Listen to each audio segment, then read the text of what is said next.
hello बंधुসকল থাম্বনেলটো চাই আপোনালোকে গম পাইছে আজি কিহৰ ওপৰত ভিডিঅ' বনাইছো মই যদি আপোনালোকৰ ভোটাৰ আইডি কাৰ্ডখন হেৰাই গৈছে অথবা নষ্ট হৈ গৈছে ড্যামেজ হৈ গৈছে কেনেকৈ এপ্লাই কৰিব পাৰিব তাৰ সম্পূৰ্ণ প্ৰসেছ তাৰ কাৰণে এনবিএছপি সাৰ্ভিস পৰ্টেলত যাব লাগিব যোৱাৰ লগে লগে এই পেজখন আহি যাব যোৱাৰ পিছত ক্লিক কৰি দিব দিয়াৰ লগে লগে এই পেজটো আকৌ আপোনালোকৰ মাজত খোল খাব খোল খোৱাৰ পিছত আপোনাৰ নিজৰ ষ্টেটখন সিলেক্ট কৰি ল'ব লাগিব মই মোৰ নিজৰ ষ্টেটখন সিলেক্ট কৰি লৈছো লোৱাৰ পিছত আকৌ আপোনাৰ ডিস্ট্ৰিক্টখন সিলেক্ট কৰি ল'ব লাগিব মই মোৰ নিজৰ ডিস্ট্ৰিক্টখন সিলেক্ট কৰি লৈছো লোৱাৰ পিছত বিধানসভা এছেম্বলিটো সিলেক্ট কৰি ল'ব লাগিব সিলেক্ট কৰি লৈছো লোৱাৰ পিছত আকৌ স্ক্ৰল ডাউন তলত যাওক তলত গৈ আপোনাৰ নেম অফ ইলেক্টৰ আপোনাৰ 2019 অনুযায়ী আপোনাৰ যিখন নাম আছে ইয়াত টাইপ কৰি দিব লাগিব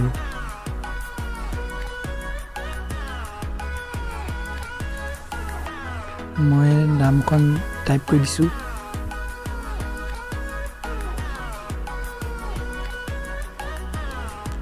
ইয়াত এটা কথা হ'ল বন্ধুসকল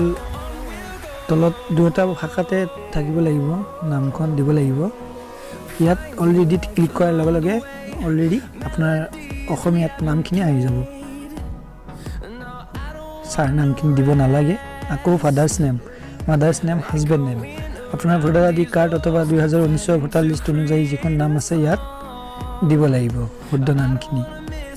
মই দি দিছো দিয়াৰ পিছত তলত ইণ্ডিভিজুৱেলত ক্লিক কৰি দিব অকল অলৰেডি আহি গৈছে আহি যোৱাৰ পিছত আকৌ স্ক্ৰল ডাউন তলত যাওক তলত যোৱাৰ পিছত আপোনাৰ ডেট অফ বাৰ্থ খিনি ইয়াত বহাই দিব লাগিব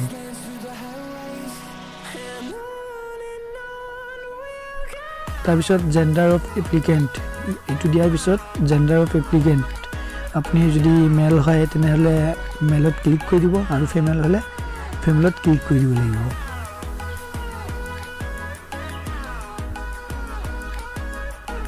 মই যেটো মেল তেনেহলে মেলত ক্লিক কৰি দিছো তাৰ পিছত চাওক আপোনাৰ হাউস নং ইয়াত আপোনাৰ ঘৰ নংটো বহাই দিব লাগিব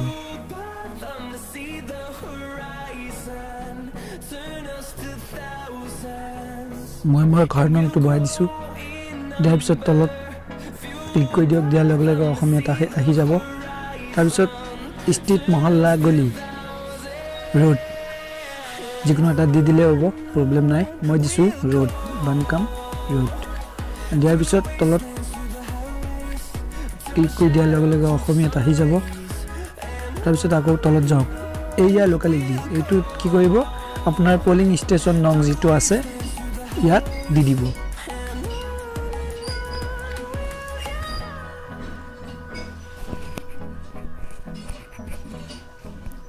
মই দি দিছো দিয়াৰ পিছত তলত আকৌ আপোনাৰ ভিলেজখন দিব লাগিব আপোনাৰ যিখন ভিলেজ ভোটাৰ আইডিত আছে সেইখনে আপুনি ইয়াত দি দিব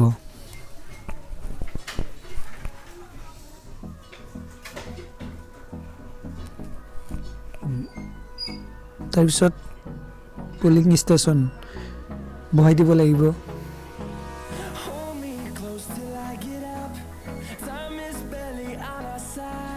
তাৰ পিছত আকৌ পিন কোড ইয়াত দি দিব লাগিব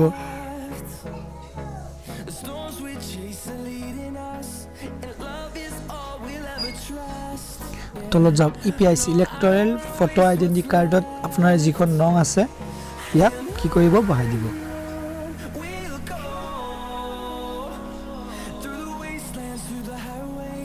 আৰু reason for applying for a duplicate card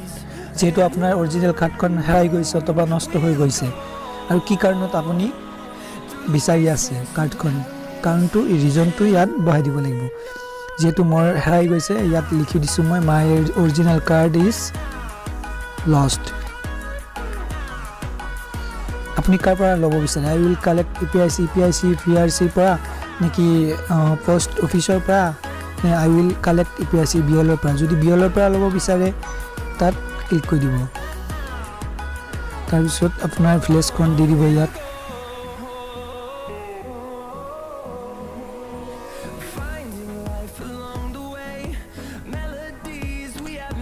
তাৰপিছত আপোনাৰ কেপচাটো যি ধৰণে আছে ইয়াত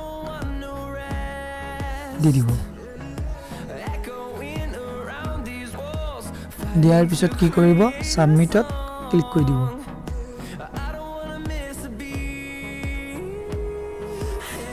পাৰিলে বন্ধুসকল আকৌ এবাৰ চাই ল'ব ফৰ্মটো হৈ গ'ল নে নাই ভালকৈ চাই ল'ব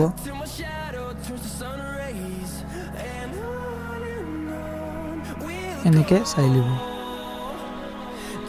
শুদ্ধ আছে নে নাই চাই ল'ব লোৱাৰ পিছত সাবমিটত ক্লিক কৰি দিব দিয়াৰ লগে লগে আপোনাৰ মাজত এটা পেজ আহি যাব ৰেফাৰেন্স আইডি এইটো ভৱিষ্যতৰ কাৰণে ৰাখি থ'ব গতিকে যদি ভিডিঅ'টো হেল্পফুল হয় বন্ধুসকল বন্ধুবৰ্গৰ সৈতে শ্বেয়াৰ কৰিব আৰু চেনেলটো ছাবস্ক্ৰাইব